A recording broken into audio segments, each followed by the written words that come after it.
प्रणाम। जय गुरुदेव।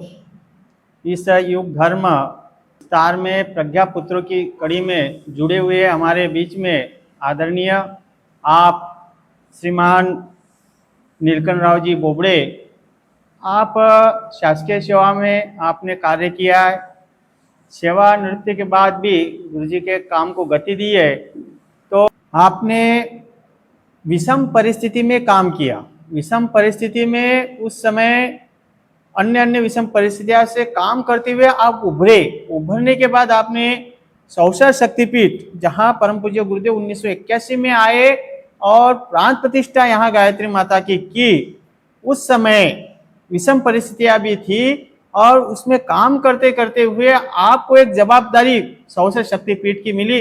उस जवाबदारी को आपने किस तरह से निर्वहन किया, वो आप विस्तार से बताएं।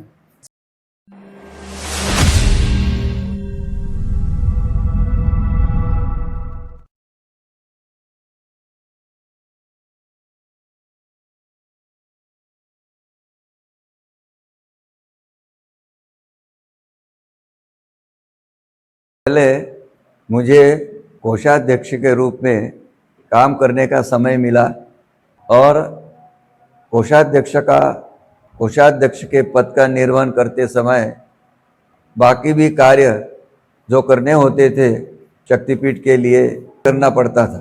उसके पश्चात और उस समय स्थिति ये थी कि अंशदान की राशि बहुत ही कम होती थी और उससे लगभग दिया बत्ती का कार्य जैसे तैसे होता रहा था। उसके पश्चात फिर मुझे यहाँ पर मुख्य प्रबंध ट्रस्टी के रूप में कार्य करने का अवसर मिला और उस समय यहाँ पर ऊपर 2 कमरे बने हुए थे, उसके बाजू में जगह खाली थी, तो हमने ऊपर एक हॉल निर्माण करने का प्रस्ताव रखा। वो प्रस्ताव सभी को भाया और ऊपर एक हॉल का निर्माण किया गया। उसके पश्चात यहाँ पर 2005 में 51 कुंडीय गायत्री महायज्ञ का कार्यक्रम हुआ, जिसका संचालन महिला टोली के द्वारा किया गया और वह कार्यक्रम बहुत ही सफल रहा। 3 दिन तक वह कार्यक्रम चला। तो लोग उस समय बोला करते थे कि आपने 1 महीने से पहले यहाँ का सारा काम किया, यज्ञशाला बनाई, प्रवचन के लिए भी अतिरिक्त मंडप बनाया और बोले 3 दिन में ही आपने कार्यक्रम समाप्त कर दिया। तो हमने उनको बताया कि भाई ऊपर से जो दिशा निर्देश होते हैं उसके अनुसार ही काम करना होता है और सारे पूरे भारत में ऐसा कार्यक्रम केवल 3 दिन में ही समाप्त होता है। 3 दिन ही चलता है। व्यवस्था भली हमको 1-1.5 महीने के पूर्व से करनी होती है, परंतु कार्यक्रम 3 दिन का ही होता है। तो वह कार्यक्रम इतना सफल रहा कि लोगों ने बोला कि नहीं और 2-4 दिन होना चाहिए था। भाई नियम तो अपने लिए नहीं था, वो ऊपर से नियम बना हुआ था, तो उसके अंतर्गत अपने कार्य करना था, इसलिए 3 दिन में ही वह कार्यक्रम हुआ। उस समय की मैं घटना याद दिलाता हूँ आपको। उस समय हमारे मध्य प्रदेश में इलेक्शन का पीरियड था। मैं उस समय बीओ के पद पर कार्यरत था, विकासखंड शिक्षा अधिकारी के पद पर कार्यरत था और उसी समय शायद उधर भी कुछ शासकीय कार्यक्रम के लिए मुझे वहां पर जाना होता था। तो समय निकाल के फिर मैं अपने इधर इस कार्यक्रम के लिए अपनी उपस्थिति दर्ज करता था। तो उस समय मुझे यज्ञ में हिस्सा लेने का समय भी नहीं मिला और जिस दिन कलश यात्रा निकलनी थी, समय दिया हुआ था 11 बजे का और 11 बजे तक 10:30 बजे तक मैदान में कोई उपस्थित नहीं हुआ था कलश यात्रा के लिए और आखिरी 15 मिनट में सारे व्यक्ति वहां पर उपस्थित हो गए। कई महिलाएं उपस्थित हो गई, बच्चियां उपस्थित हो गई और प्रचंड कलश यात्रा वहां से निकली। तो उस समय मुझे ऐसा लगता था कि मैंने बोला अभी समय तो 15 मिनट बाकी है और यहाँ मंडप में कोई दिख नहीं रहा, तो कैसा होगा, कैसी कलश यात्रा निकलेगी। परंतु परम पूज्य गुरुदेव को पता था कि कार्यक्रम सफल होगा ही और सारे लोग आएंगे, तो निश्चित रूप से सारे लोग वहां पर उपस्थित हुए। महिलाएं उपस्थित हुई, बंधु उपस्थित हुए और ऐसी विशाल कलश यात्रा यहाँ से निकली। तो कलश यात्रा लगभग 1.5-2 किलोमीटर तक चली और वहां से वापस लौटी। तो कार्यक्रम हमारे संवत्सर में बहुत ही अभूतपूर्व कार्यक्रम हुआ था। अपने समय में जो युवा साथियों को तैयार किया था, उस युवा साथियों को आप किस तरह से मिशन की बागडोर संभाले हुए हैं, ये आप हमको बताएंगे।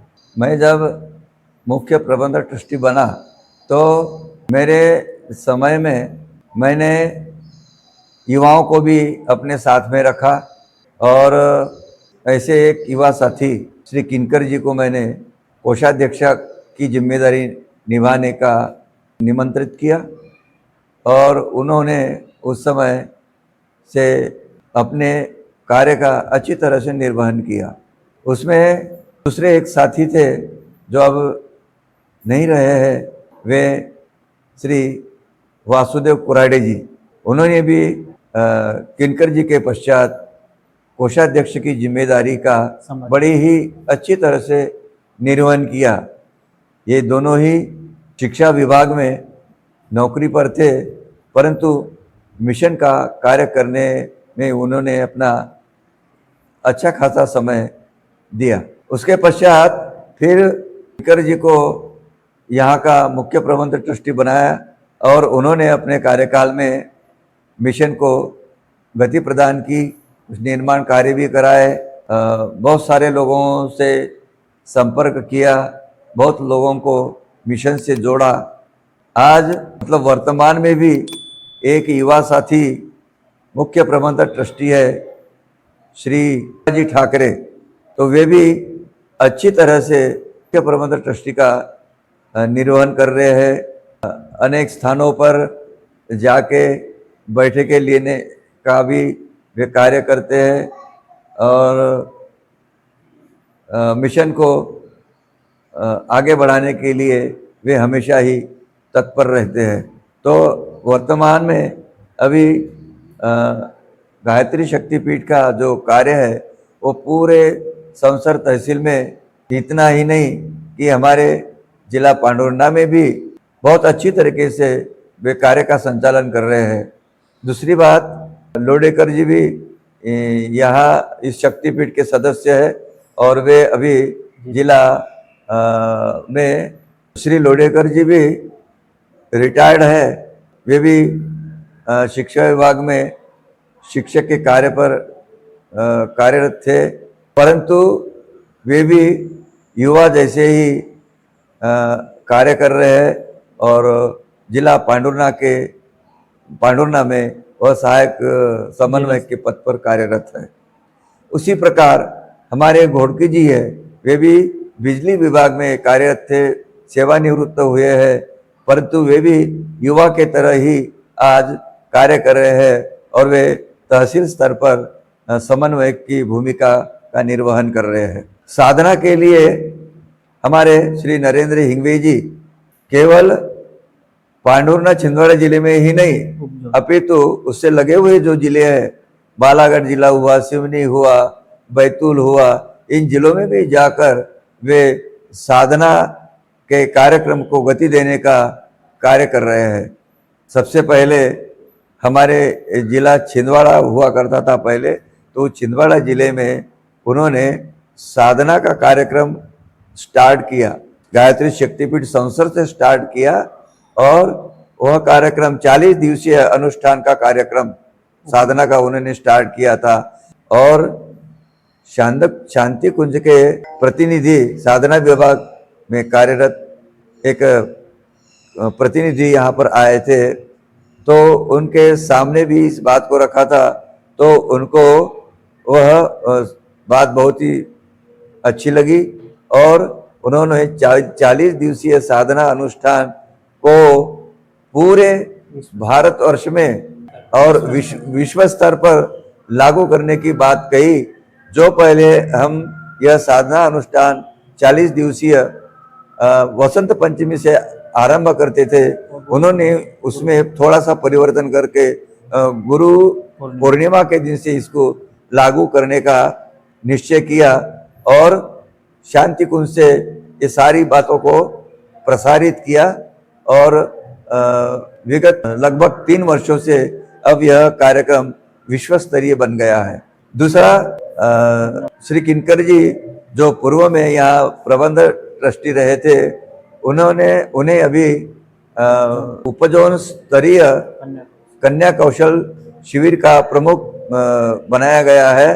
तो वे भी विभिन्न स्थानों पर जाकर इस कार्यक्रम को गति दे रहे हैं।